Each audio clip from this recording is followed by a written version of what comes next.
Hello, quarantine. Here in my nest again. It has been a week. It has been a week with a capital W. I don't even know what's going on this week. There's so much. There's so much. It's really starting to get to my kids. This whole not going to school thing, not leaving the house thing, not going out very much thing. Um, we definitely have it easier than most. Well, not just many, but easier than most. But it's still different, and the things that make this hard are starting to catch up to everyone. So, what, and it seems like a lot of people are having the same experience. And I wanted to kind of address why by reflecting back on a video I made in here about 10 days ago, where I was wearing a white sweater and big pink, blue, purple bubble earrings, and was talking about the potential cancellation of the Berlin Marathon. Now, the reason I couch that in such careful, cautious terms was that I wanted everyone to brace themselves. That the fall, most of us have been thinking, oh, this is a few weeks, I can do anything for a few weeks. And now it's looking like we might have to do this through the fall. At least in Colorado, last night our governor told everyone in the state to brace themselves that children might not go back to school until January 2021. That was not what any of us expected to hear. I certainly didn't expect to hear it, and I'm not sure I believe it. Public school is too important to the function of the economy, which is not to say here or there, but I'm not sure how to process that, because there's part of me that's like, nah. At the same time, there's a whole lot of people who are like, nah, when we said that the fall might not happen the way that we had planned when it comes to things like races. So what I want to do is refer back to that video and connect what I talk about in the video to what I put in the text at the top of the video. So at the top of the video, it says that last November, I lost a dear old friend of mine in a tragic, senseless act of violence. And it hit me really hard. It was, I dare say, traumatic. It was very traumatic to think of how I lost this person and to have the experience the way that I did. I stopped doing everything and then started picking things back up. And, I'm an entrepreneur, so I couldn't stop doing everything for very long. But I did, there were some things that I was doing that no one else could do but me. And I had to sit back and say, is this really what I want to spend my time doing? Because one of the two tasks was that weekly blog post with the news roundup, where I would talk about my perception of news in the running world and what that meant for recreational runners like us. And that took me about 8 hours start to finish to put together, and it didn't bring any revenue. And maybe some people found it valuable, but if they did, they never really told me. So it was one of those pieces that might have been consumed. It might have been important. I don't know. But until I knew, since I didn't love doing it. It took a lot of time. It did not directly impact revenues. So I said, I'm going to put this on pause for now. And the Morning Mantra Pod, I've done that too. And I've done that with a few things. So what I've been doing this year has really been the things that I love most, the things that I absolutely do not want to stop doing. And the reason that matters now into anxiety management is because anxiety tends to come in when we think of all the things that we need to do, how little time we have to do them, and without a framework of saying, does this really need to be done? Does this need to be done now? Does this need to be done specifically by me? How long can it wait? Does it really need to happen? Have I ever questioned the homework that I have assigned myself? Because that's really what that to-do list is. Maybe there are things that need to happen, or maybe there are things that you think should happen because you've never stopped to ask yourself why or what the importance of it was, and if you love it, and if you really need the outcome. So I tell you that to tell you this. Berlin Marathon canceled. I announced that a couple days ago. I stand by it. We still don't know what this is going to mean for fall. The news from Governor Polis last night did surprise me, but I still am at that stage of I don't completely believe it. So this is where the anxiety comes in. And this is how that ties back into that video and the story of my friend. Right now, a lot of us have been operating it with a short-term vacation mentality. Nothing wrong with that. It's valid. That's doing what we've been told to do, which is do what you can. Don't worry about the rest. Make the best of it and try to stay calm as much as possible. And by the way, stay inside and wear a mask when you have to go outside. Most of us are doing that in this group as much as we can, as reasonably as we can. And that's amazing. But what we have not stopped to do is address the fact that we've been thinking in the short term. And thinking in the short term means that each day is really, really hard. But we know on some level that what we're doing is unsustainable. But we tell ourselves this isn't forever. At the same time, we don't sort of set guidelines around it.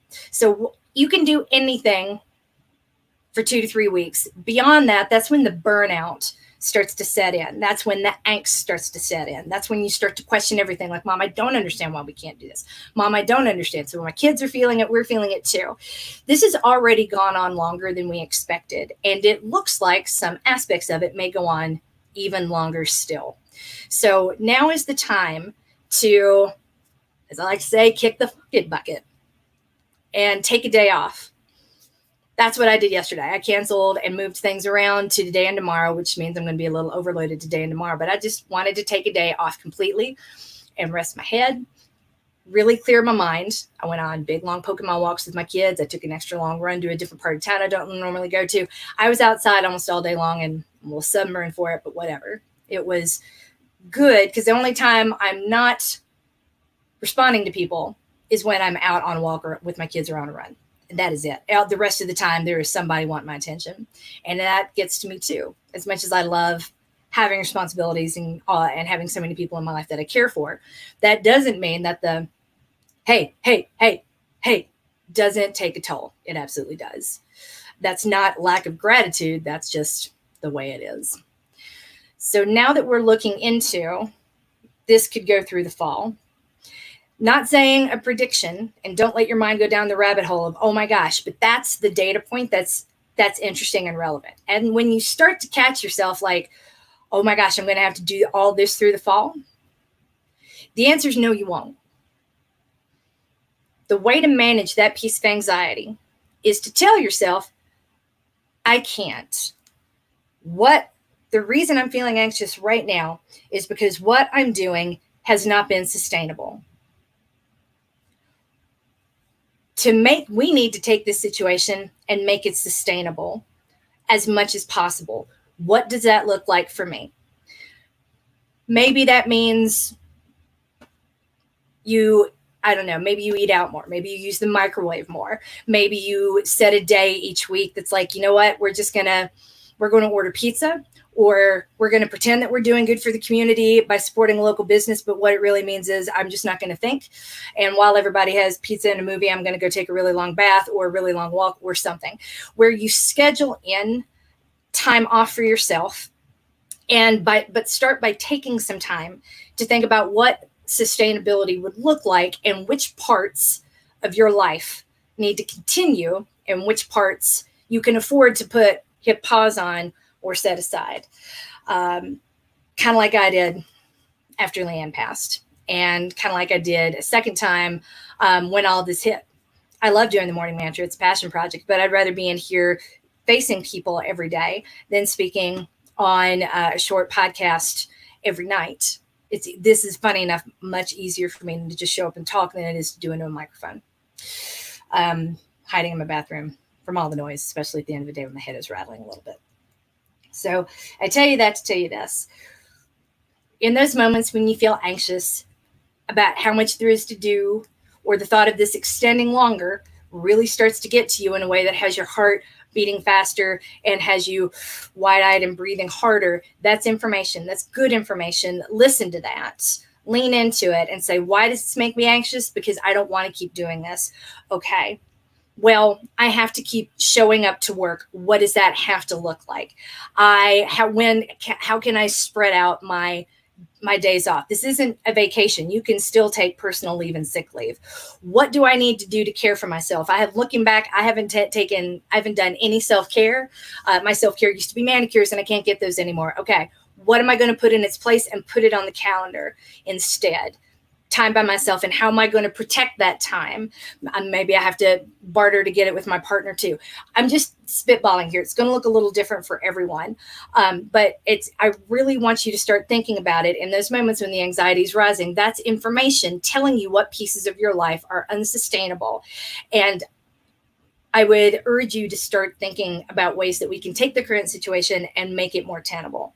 Now, again, I know this is a very privileged position and doesn't speak to everyone because there's a lot going on. Some people are being furloughed, others are being laid off. And I've mentioned before, like, if I will comp you in fitness protection for as long as you need, if you want to stay tethered to me and stay tethered to this and stay tethered to the community.